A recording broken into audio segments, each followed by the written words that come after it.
আসসালামু আলাইকুম everyone, welcome to my channel Sanjum learning hub. আজকে আমি তোমাদের দেখিয়ে দিব, যেহেতু রাজনৈতিক সংগঠনের পরীক্ষা রয়েছে সামনে, তো 21 সালে তোমাদের 10 তারিখে গ বিভাগে যে প্রশ্নটা পড়েছে, গণতন্ত্রের সংজ্ঞা এবং গণতন্ত্রের সফলতার শর্ত লিখো। তো এটাই আমি তোমাদের অ্যান্সারটা দেখিয়ে দিব এবং সাথে সাথে তোমাদের একটু ব্যাখ্যা করব। তো গণতন্ত্রটা কি জিনিস প্রথমে কিন্তু সেটাই আমাদের জানা দরকার। ভিডিওটি ভালো লাগলে চ্যানেলটা সাবস্ক্রাইব করতে ভুলবে না, আর পরবর্তীতে কোন বিষয়ের উপর ভিডিও চাও অবশ্যই কিন্তু সেটা কমেন্ট করে জানাতে পারো। তো প্রথমে কি গণতন্ত্র? তো গণতন্ত্র কি সেটা আমাদের জানা দরকার। গণতন্ত্র বর্তমান আধুনিক বিশ্বে কিন্তু একটা সমাদৃত শাসন ব্যবস্থা। সবচেয়ে বেশি এখন গণতন্ত্রের উপর মানুষ আকৃষ্ট। খ্রিস্টপূর্ব 5ম শতাব্দীতে গ্রিস দেশে সর্বপ্রথম গণতন্ত্র শব্দটি ব্যবহার করা হয়, যে সুদূর অতীতকাল থেকে আজ পর্যন্ত নতুন ধ্যান ধারণা একে প্রভাবিত করেছে।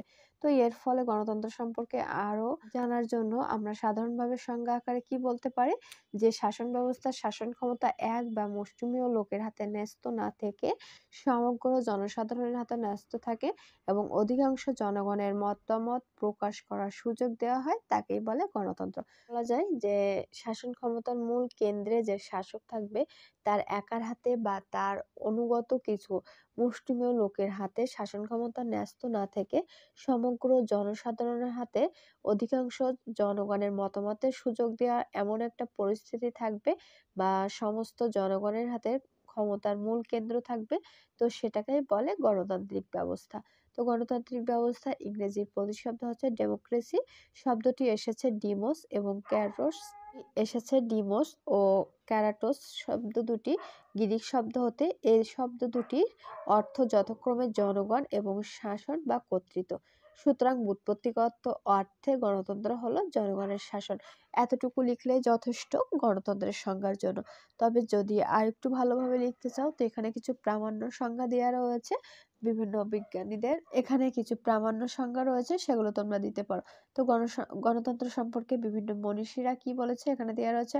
অধ্যাপক লিন্ডসেল বলেছে, গণতন্ত্র একাধারে একটি সামাজিক ও রাজনৈতিক মতবাদ এবং সেই হিসাবে এর মূল প্রতিপাদ্য বিষয় হচ্ছে স্বাধীনতা ও সাম্য। এরপরে দেখো, লর্ড ব্রাইস বলেছে, লর্ড ব্রাইস তার মডার্ন ডেমোক্রেসি গ্রন্থে বলেছেন, যেখানে শাসন ব্যবস্থা কোনো শ্রেণীর উপর ন্যস্ত না থেকে সমগ্র সমাজের সদস্যদের উপর ন্যস্ত থাকে, তাই হচ্ছে গণতন্ত্র। তো গণতন্ত্রের জন্য এখানে বিভিন্ন মনীষীরা যে প্রামাণ্য সংজ্ঞা দিয়েছে, সেখান থেকে 3-4টা প্রামাণ্য সংজ্ঞা দিয়ে তোমরা প্রথমে যে গণতন্ত্রের সংজ্ঞা বলছে এটা কমপ্লিট করে ফেলবে। এরপরে গণতন্ত্রের সফলতার শর্ত বলে লিখে একটু ডট ডট দিয়ে মূলটারে তোমরা হাইফেন করে দিবে।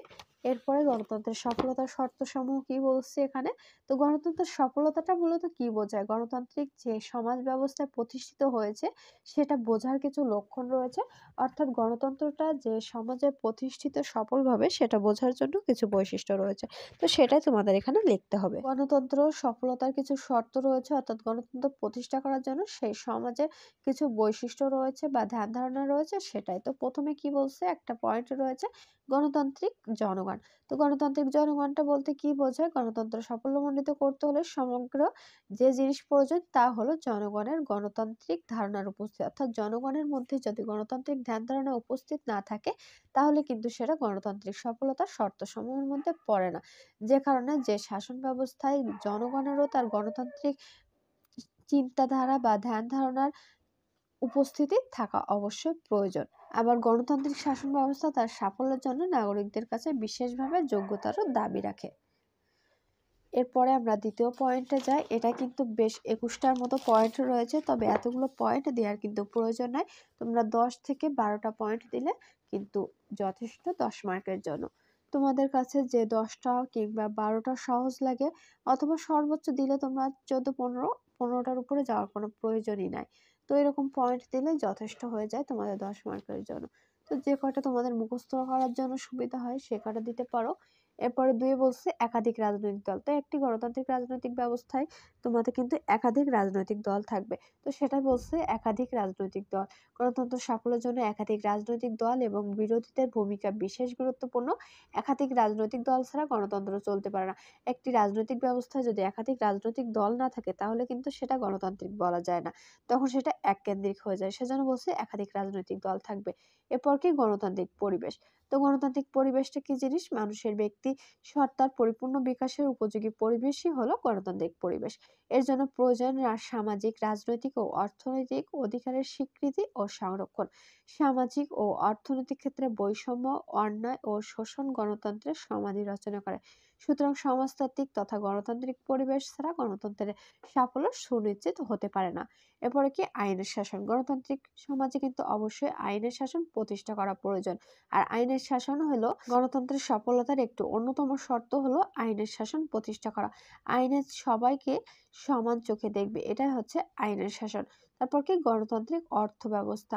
গণতন্ত্রের সাফল্যের জন্য জনগণের অর্থনৈতিক স্বাধীনতা একান্তভাবে অপরিহার্য। দারিদ্র্য এবং অর্থনৈতিক বৈষম্য হলো গণতন্ত্রের প্রধান বাধা। শোষিত ও বঞ্চিত ব্যক্তির নিকট অধিকার, কর্তব্য ও স্বাধীনতা মূল্যহীন ও অবাধ্য।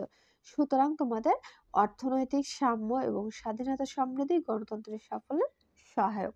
এরপর কি রয়েছে যোগ্য নেতৃত্ব। গণতান্ত্রিক রাজনৈতিক ব্যবস্থায় কিন্তু একজন যোগ্য নেতৃত্বের প্রয়োজন, যে সকলকে নিয়ে উদারচিত্তে রাষ্ট্রটি পরিচালনা করবে। এবার কি বলছে? সৎ ও দক্ষ সরকারি কর্মচারী। অবশ্যই কিন্তু গণতান্ত্রিক শাসন ব্যবস্থার সাফল্যের জন্য সৎ, সুদক্ষ ও উৎসাহী সরকারি কর্মচারী আবশ্যক। গণতন্ত্রে যখন একজন সরকার নির্দিষ্টভাবে তার শাসন ব্যবস্থা পরিচালনা করতে যাবে, তখন যদি তার কর্মচারীগুলো সৎ এবং দক্ষ না হয়ে থাকে, তাহলে কিন্তু সেই শাসন ব্যবস্থাটা অচল হয়ে পড়তে পারে। সেটা বলছে সর্বপ্রথম পূর্ব শর্ত হচ্ছে, অর্থাৎ সফলতার শর্তর মধ্যে রয়েছে সৎ, দক্ষ ও সরকারি কর্মচারী। এরপর কি উপযুক্ত শিক্ষা। শিক্ষার ব্যাপক বিস্তারকে গণতন্ত্রের সাফল্যের মূল মন্ত্র হিসেবে গণ্য করা হয়।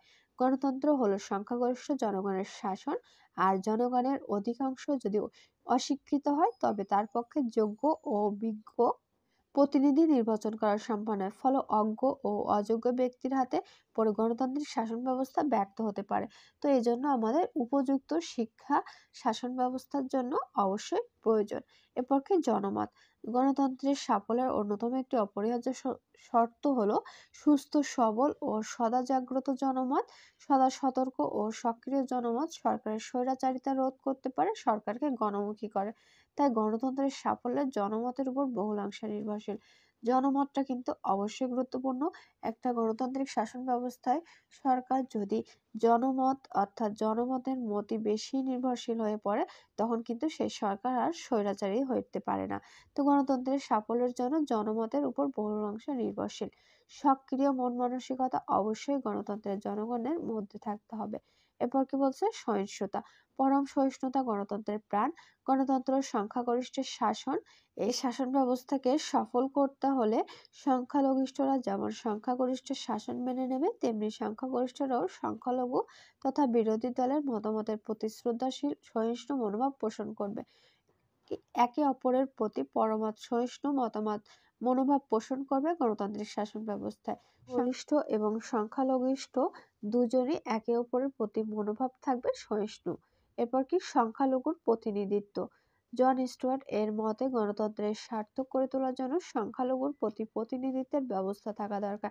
কারণ জনগণের একটি বিরাট অংশ সরকারের সিদ্ধান্ত গ্রহণের প্রক্রিয়া থেকে দূরে থাকলে গণতান্ত্রিক সরকার সফল হতে পারে না। তাই গণতন্ত্রের সাফল্যের জন্য সংখ্যালঘুর প্রতিনিধিত্ব প্রয়োজন। এরপর কি বলছে? ক্ষমতার বিকেন্দ্রীকরণ। গণতন্ত্রের সাফল্যের জন্য ক্ষমতা বিকেন্দ্রীকরণ অত্যন্ত গুরুত্বপূর্ণ শর্ত। ক্ষমতা বিকেন্দ্রীকরণের মাধ্যমে জনগণ রাজনৈতিক ও প্রশাসনিক ক্ষেত্রে সক্রিয়ভাবে অংশগ্রহণ করার সুযোগ পায়। আরেকটা কি রয়েছে? লিখিত সংবিধান।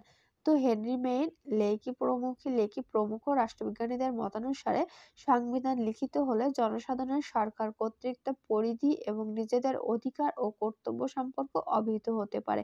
ফলে জনগণ সতর্ক থাকে এবং সরকার স্বৈরাচারী হতে পারে না। গণতান্ত্রিক সাফল্যের জন্য তাই লিখিত সংবিধান যথেষ্ট গুরুত্ব রয়েছে। লিখিত সংবিধান ছাড়া কিন্তু একটা রাষ্ট্র পরিচালনা করা অসম্ভব। এরপর কি বলছে? গণতান্ত্রিক ঐতিহ্য। গণতান্ত্রিক সাফল্যের সাথে গণতান্ত্রিক ঐতিহ্য উল্লেখযোগ্য প্রয়োজনীয়তা রয়েছে। গণতান্ত্রিক শাসন ব্যবস্থার স্বরূপ ও সার্থকতা সঠিকভাবে অনুধাবন করার ক্ষেত্রে গণতান্ত্রিক ঐতিহ্য জনসাধারণের সাহায্য করে। সুতরাং গণতান্ত্রিক আদর্শ ও নীতির সাথে জনগণের বহুদিনের পরিচয় থাকলে, অর্থাৎ গণতান্ত্রিক ঐতিহ্য গড়ে উঠলে গণতন্ত্রের সাফল্য প্রতিষ্ঠা করা সম্ভব। আরেকটা রয়েছে সামাজিক ঐক্য। তো সামাজিক ঐক্য গণতন্ত্রের সফলতার জন্য সামাজিক ঐক্য বা জাতীয় সংহতি কিন্তু অবশ্যই আবশ্যক। একে অপরের প্রতি যে সংহতি মনোভাব মানসিকতা এটা গড়ে ওঠা অত্যন্ত গুরুত্বপূর্ণ। এরপর কি জাতীয় স্বার্থের প্রাধান্য। গণতন্ত্রের সার্থক করতে হলে প্রত্যেকে ব্যক্তি স্বার্থ ভুলে যেয়ে জাতীয় স্বার্থকে প্রাধান্য দিতে হবে।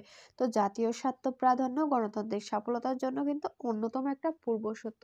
কারণ গণতান্ত্রিক শাসন ব্যবস্থা জনগণের নিয়ে, সেখানে জনগণের বা জাতীয় স্বার্থ যেটা সেটাই কিন্তু প্রাধান্য দেওয়া উচিত, ব্যক্তি কিংবা তার দলীয় স্বার্থের ঊর্ধ্বে যেয়ে।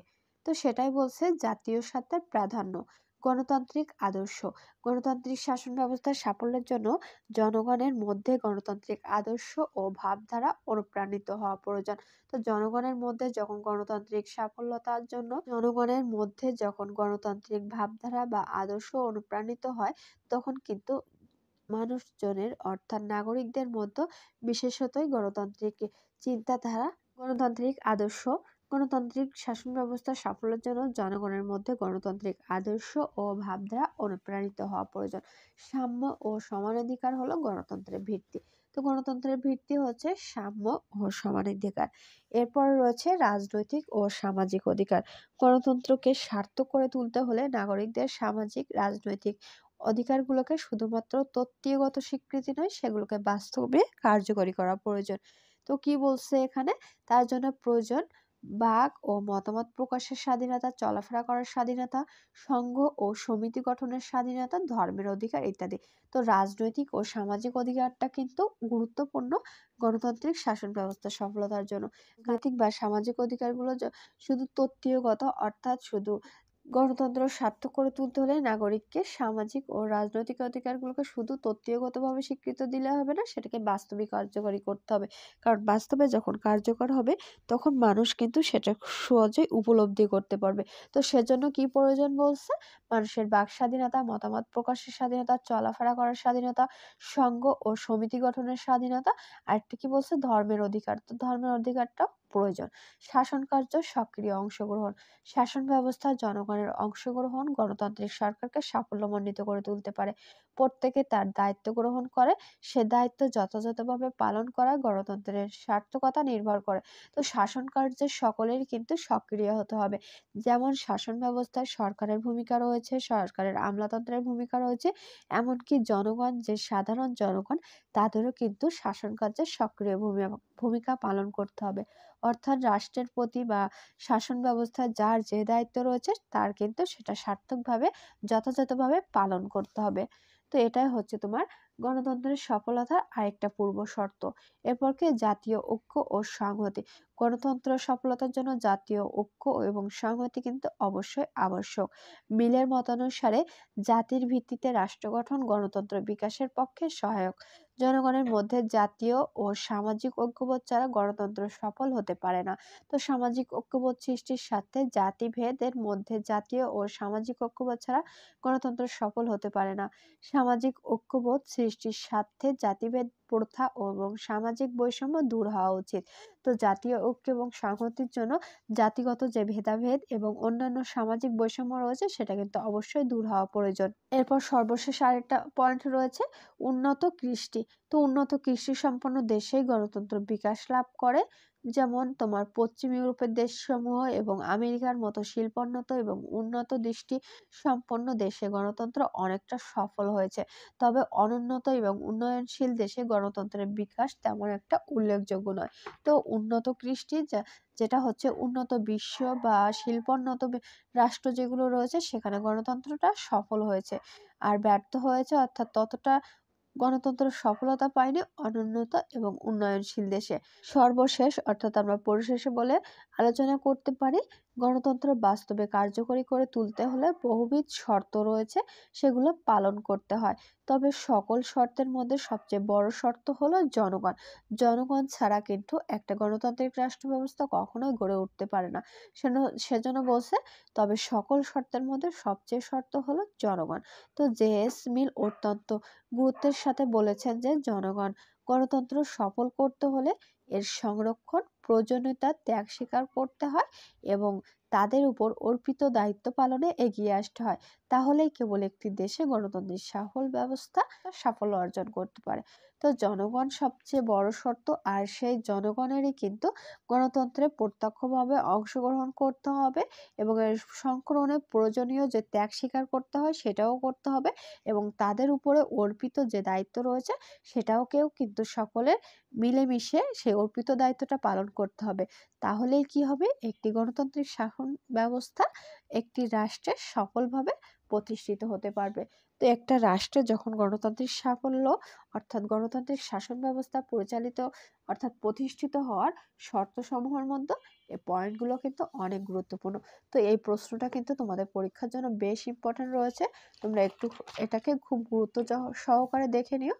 তো 10 পয়েন্টে লেখার জন্য তোমাদের প্রশ্নটা খুব বড় বড় করেই লিখতে হয় এবং তোমরা বাহিরের বেশি এলোমেলো প্রশ্নের উত্তর না দিয়ে মূল যে বিষয়টা রয়েছে সেটার উপরে তোমরা ব্যাখ্যা করে সম্পূর্ণ প্রশ্নটা কমপ্লিট করে দিবে। তো আজকের মতো ভিডিওটি এই পর্যন্তই। ভিডিওটি ভালো লাগলে অবশ্যই চ্যানেলটা সাবস্ক্রাইব করতে ভুলবে না। সাথে আমাদের ফেসবুক পেজ থেকে দেখে থাকলে আমাদের ফেসবুক পেজটা ফলো দিয়ে রাখবে এবং আমাদের চ্যানেলের নামে ফেসবুক গ্রুপ রয়েছে, সেখানে তোমরা জয়েন থাকবে। তো আজকের মতো এই পর্যন্তই।